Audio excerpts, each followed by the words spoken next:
दोस्तों, मेरे पीछे भगत सिंह की फांसी की तैयारी चल रही है। इंकलाब जिंदाबाद, इंकलाब जिंदाबाद, इंकलाब जिंदाबाद। गांधी ने सभी क्रांतिकारियों को छुड़वा लिया, लेकिन भगत सिंह और उनके साथियों को फांसी पर लटकवा दिया। आइए जानते हैं असली सच। तो वीडियो को पूरा देखें और चैनल को सब्सक्राइब कर लीजिए।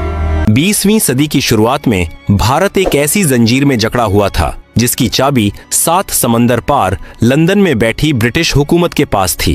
भारतीय आसमान पर जुल्म के काले बादल छाए हुए थे और आजादी की पुकार केवल चंद मुट्ठियों में बंद थी। लेकिन पंजाब की मिट्टी कुछ अलग ही मिजाज की थी। यहाँ की हवाओं में बगावत और खेतों में खुददारी बहती थी। इसी मिट्टी ने एक ऐसे नायक को जन्म दिया जिसने न केवल मौत को गले लगाया बल्कि आजादी के मायने ही बदल दिए। तारीख थी 28 सितंबर 1907। लायलपुर जिले के बंगा गांव के एक संधू जाट परिवार में एक नन्हा बालक पैदा हुआ। उस दिन घर में दोहरी खुशी थी क्योंकि उसी दिन बालक के पिता किशन सिंह और चाचा अजीत सिंह जेल से रिहा होकर घर लौटे थे। बालक की दादी ने इसे शगुन माना और उसे नाम दिया भागों वाला यानी भाग्यशाली, जिसे बाद में दुनिया ने भगत सिंह के नाम से जाना। भगत सिंह का पालना किसी साधारण लोरी से नहीं बल्कि देशभक्ति के गीतों से झूला था। उनके चाचा अजीत सिंह पगड़ी संभाल जट्टा आंदोलन के प्रणेता थे और लाला लाजपत राय के करीबी साथी थे। घर की दीवारों पर महापुरुषों की तस्वीरें नहीं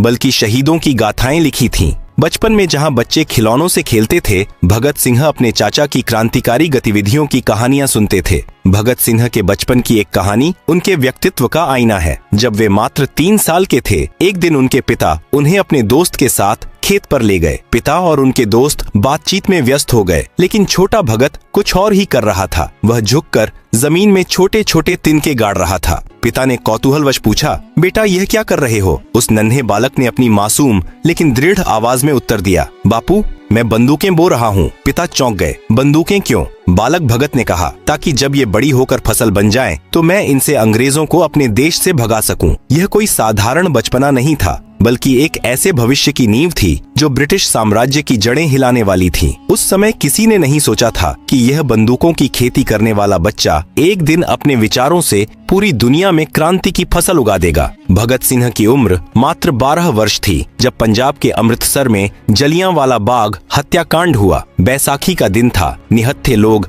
अंग्रेज सेनापति की गोलियों का शिकार हो रहे थे। मासूमों की चीखों से बाग की दीवारें थर्रा उठी थीं। जब यह खबर भगत सिंह तक पहुंची तो उनका बाल मन क्रोध और पीड़ा से भर गया। अगले दिन वे विद्यालय जाने के बहाने घर से निकले और लाहौर से अमृतसर के लिए रेलगाड़ी पकड़ ली। बाग के अंदर का मंजर भयावह था। चारों तरफ खून के धब्बे थे। भगत सिंह ने उन शहीदों के खून से सनी मिट्टी को अपनी मुट्ठी में भरा और उसे एक कांच की बोतल में बंद कर लिया। वह मिट्टी उनके लिए केवल धूल नहीं थी बल्कि एक शपथ थी। उन्होंने उस दिन कसम खाई कि जब तक वे इस जुल्म का हिसाब नहीं ले लेते तब तक चैन से नहीं बैठेंगे। वे घंटों उस बाग में अकेले बैठे रहे, शायद उन आत्माओं से बात कर रहे थे जिन्हें अंग्रेज सैनिकों ने बेरहमी से मार डाला था। महात्मा गांधी उस दौर में एक मसीहा बनकर उभरे थे। उनके सत्य और अहिंसा के सिद्धांतों ने भगत सिंह को भी प्रभावित किया। भगत सिंह ने गांधी जी के आह्वान पर अपनी पढ़ाई छोड़ दी और असहयोग आंदोलन में कूद पड़े। वे चरखा काटते थे और विदेशी कपड़ों की होली जलाते थे। उन्हें विश्वास था कि शायद गांधी जी का यह रास्ता देश को बिना खून बहाए आजादी दिला देगा। लेकिन साल 1922 में एक घटना हुई जिसने भगत सिंह के सोचने का तरीका ही बदल दिया। उत्तर प्रदेश के चौरी चौरा में भीड़ ने एक पुलिस थाने को आग लगा दी जिसमें कुछ पुलिसकर्मी मारे गए। गांधी जी ने हिंसा के कारण आंदोलन को तुरंत वापस ले लिया। भगत सिंह इस फैसले से टूट गए। उनका मानना था कि जब पूरा देश आजादी के मुहाने पर खड़ा था तब एक छोटी सी घटना के कारण आंदोलन वापस लेना उन शहीदों का अपमान है जो आजादी का सपना देख रहे थे। असहयोग आंदोलन की विफलता ने भगत सिंह को झकझोर दिया। अब उन्हें समझ आ गया था कि शांति और प्रार्थना बाहरी ब्रिटिश सरकार के कानों तक नहीं पहुंचने वाली। उन्होंने लाहौर के महाविद्यालय में दाखिला लिया जहां उनकी मुलाकात सुखदेव और राजगुरु जैसे समान विचारधारा वाले युवाओं से हुई। विद्यालय की पढ़ाई के साथ साथ उन्होंने दुनिया भर के क्रांतिकारी साहित्य को पढ़ना शुरू किया। विदेशी विचारकों और दुनिया भर की क्रांतियों ने उनके विचारों को धार दी। उन्होंने महसूस किया कि आजादी केवल सत्ता का बदलाव नहीं है, बल्कि एक व्यवस्था का परिवर्तन है जहां कोई किसी का शोषण न कर सके। उनके दिल में अब एक ही तस्वीर थी, एक आजाद भारत की, जहां का किसान भूखा न सोए और जहां का मजदूर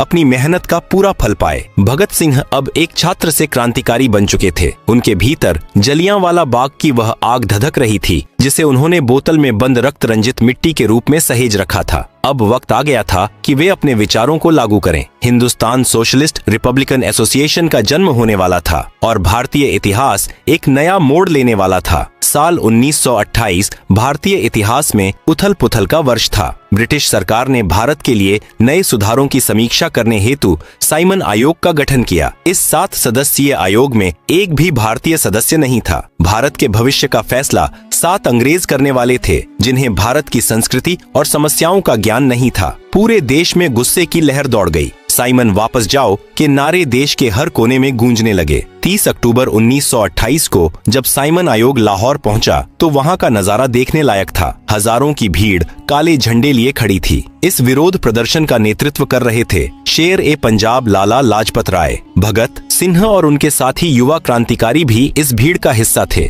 प्रदर्शन पूरी तरह शांतिपूर्ण था, लेकिन ब्रिटिश हुकूमत की आंखों में यह जन सैलाब खटक रहा था। लाहौर के पुलिस अधीक्षक ने इस भीड़ को हटाने का आदेश दिया। पुलिस ने बर्बरता की सारी हदें पार कर दी। अंग्रेज अधिकारी ने स्वयं लाला लाजपत राय पर लाठियां बरसाना शुरू किया। 63 वर्षीय बुजुर्ग नेता के सीने और सिर पर घातक प्रहार किए गए। लहूलुहान लाला जी ने उसी समय गरजते हुए कहा था, मेरे शरीर पर पड़ी एक एक लाठी ब्रिटिश साम्राज्य के विनाश का कारण बनेगी। लेकिन नियति को कुछ और ही मंजूर था। लाठियों की उस चोट ने लाला जी को अंदरूनी तौर पर इतना तोड़ दिया कि 17 नवंबर 1928 को उन्होंने अंतिम सांस ली। पूरे देश में शोक छा गया। लेकिन भगत सिंह और उनके साथियों के लिए यह केवल दुख का विषय नहीं था, यह एक व्यक्तिगत अपमान था। उन्हें लगा कि उनके पिता समान नेता की हत्या करके अंग्रेजों ने भारत की आत्मा पर प्रहार किया है। लाला जी की मृत्यु के ठीक 1 महीने बाद क्रांतिकारी संगठन की एक गुप्त बैठक हुई। भगत सिंह, सुखदेव, राजगुरु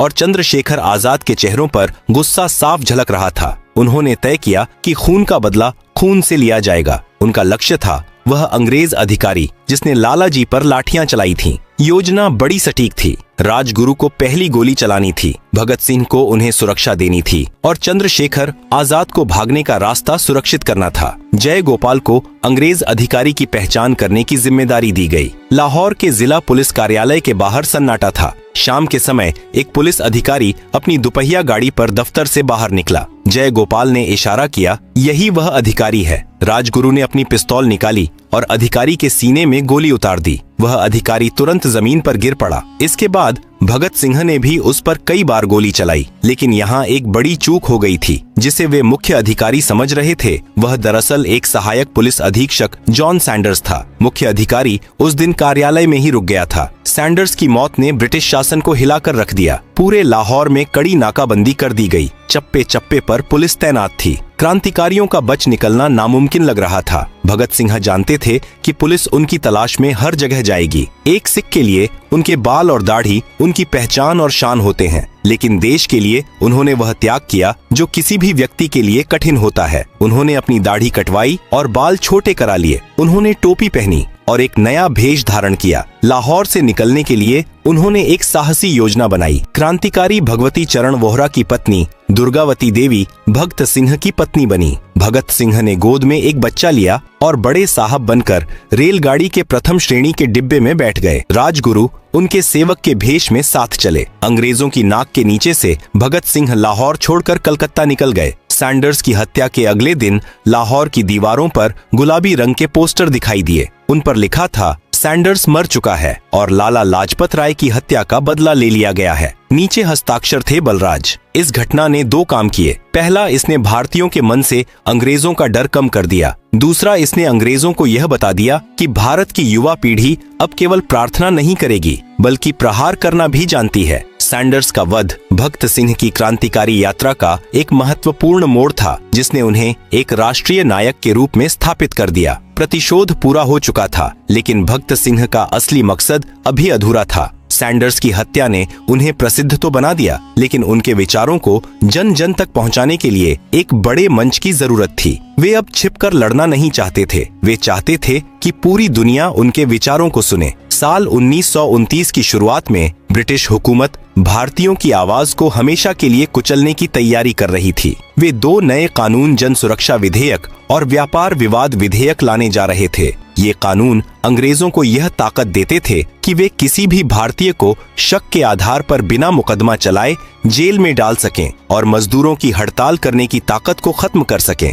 देश के बड़े नेता सदन में इसका विरोध कर रहे थे, लेकिन अंग्रेज अपनी जिद पर अड़े थे। भगत सिंह और उनके संगठन ने महसूस किया कि अब समय आ गया है कि एक ऐसा धमाका किया जाए जिसकी आवाज लंदन तक सुनाई दे। उनका मकसद किसी की जान लेना नहीं, बल्कि सोई हुई जनता को जगाना और बाहरी सरकार को चेतावनी देना था। तारीख थी 8 अप्रैल। दिल्ली की केंद्रीय असेंबली खचाखच भरी हुई थी। जैसे ही अध्यक्ष ने इन विधेयकों के पारित होने की घोषणा करने के लिए खड़े हुए दर्शक दीर्घा से 2 युवा उठ खड़े हुए। वे थे भगत सिंह और बटुकेश्वर दत्त। भगत सिंह ने अपनी जेब से एक कम ताकत वाला बम निकाला और सदन के खाली स्थान पर फेंक दिया। धमाका हुआ और पूरा सदन धुएं से भर गया। लोग अपनी जान बचाने के लिए इधर उधर भागने लगे, लेकिन भगत सिंह और दत्त अपनी जगह से बिल्कुल नहीं हिले। उन्होंने दूसरा बम फेंका और हवा में सैकड़ों पर्चे उछाले। पूरा हॉल नारों से गूंज उठा, इनकलाब जिंदाबाद और साम्राज्यवाद का नाश हो। उन पर्चों पर बड़े अक्षरों में लिखा था,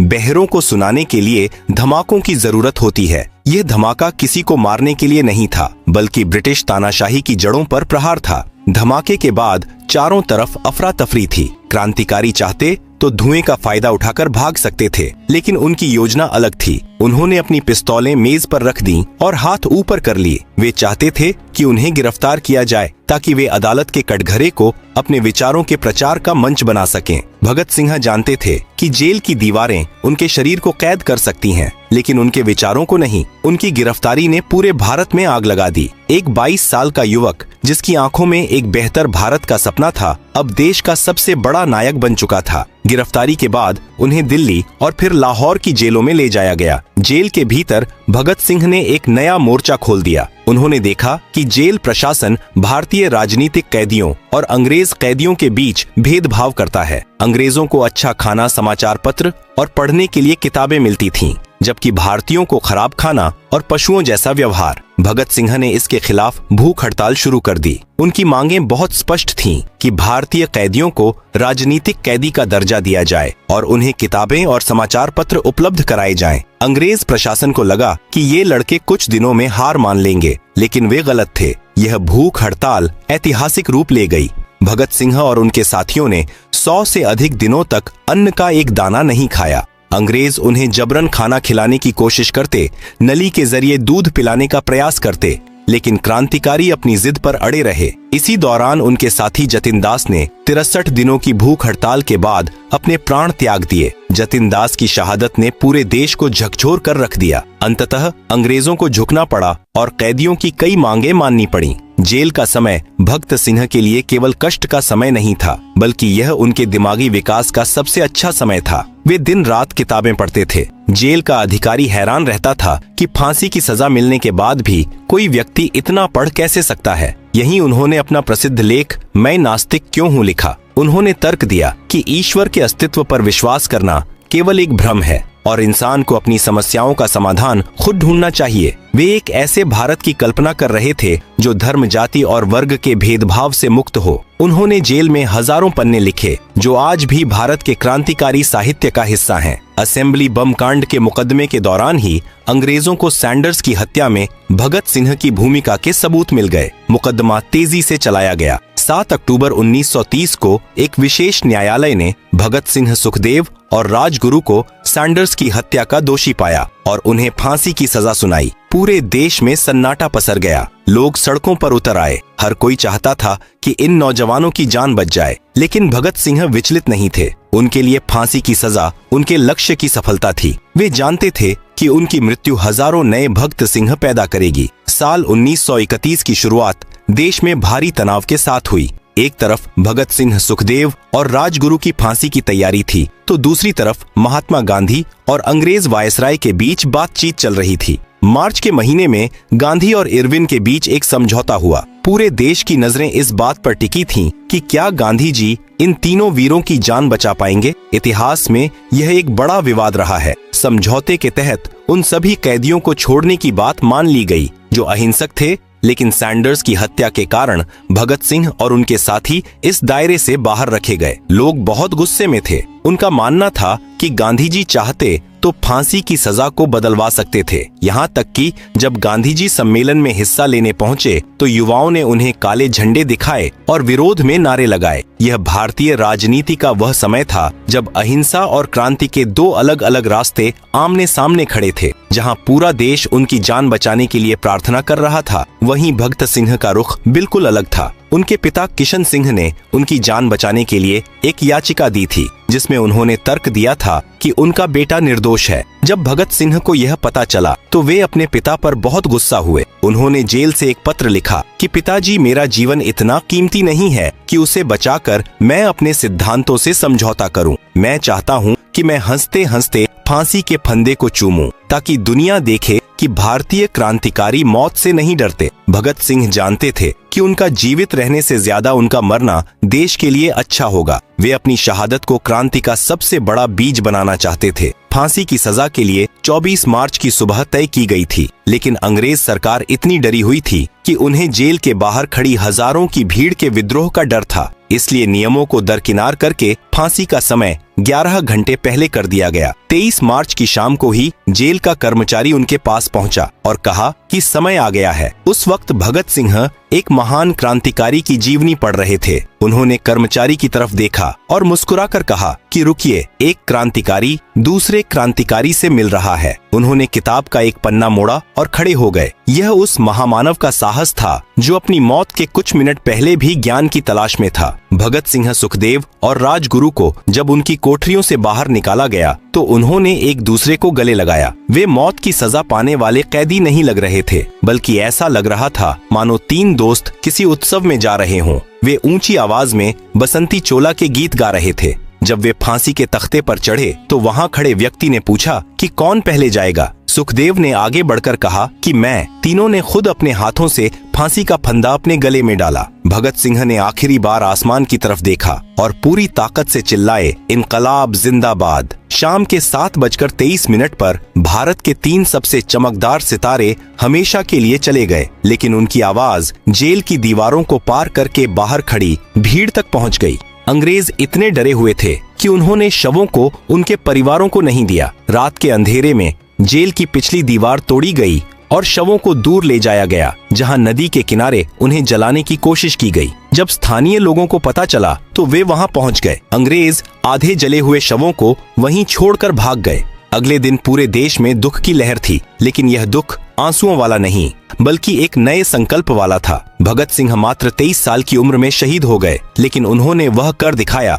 जो सदियों तक याद रखा जाएगा। उन्होंने आजादी की लड़ाई को केवल अंग्रेजों को भगाने तक सीमित नहीं रखा, बल्कि उसे किसानों और मजदूरों की लड़ाई बनाया। उन्होंने इनकलाब जिंदाबाद के नारे को भारत की धड़कन बना दिया। आज भी जब भारत का युवा अन्याय के खिलाफ खड़ा होता है तो उसके मन में भगत सिंह की ही आग जलती है। वे केवल एक शहीद नहीं थे, वे एक विचार थे, एक जज्बा थे और एक ऐसी उम्मीद थी जो कभी नहीं मर सकती। बचपन में जिस बालक ने खेत में बंदूकें बोई थीं, उसने अंततः अपने खून से विचारों की ऐसी फसल उगाई जिसने 1947 में ब्रिटिश साम्राज्य को भारत छोड़ने पर मजबूर कर दिया। भगत सिंह की शहादत ने यह साबित कर दिया कि शरीर को खत्म किया जा सकता है, लेकिन क्रांति की आत्मा को कभी नहीं। भारत माता के उस महान सपूत को शत शत नमन।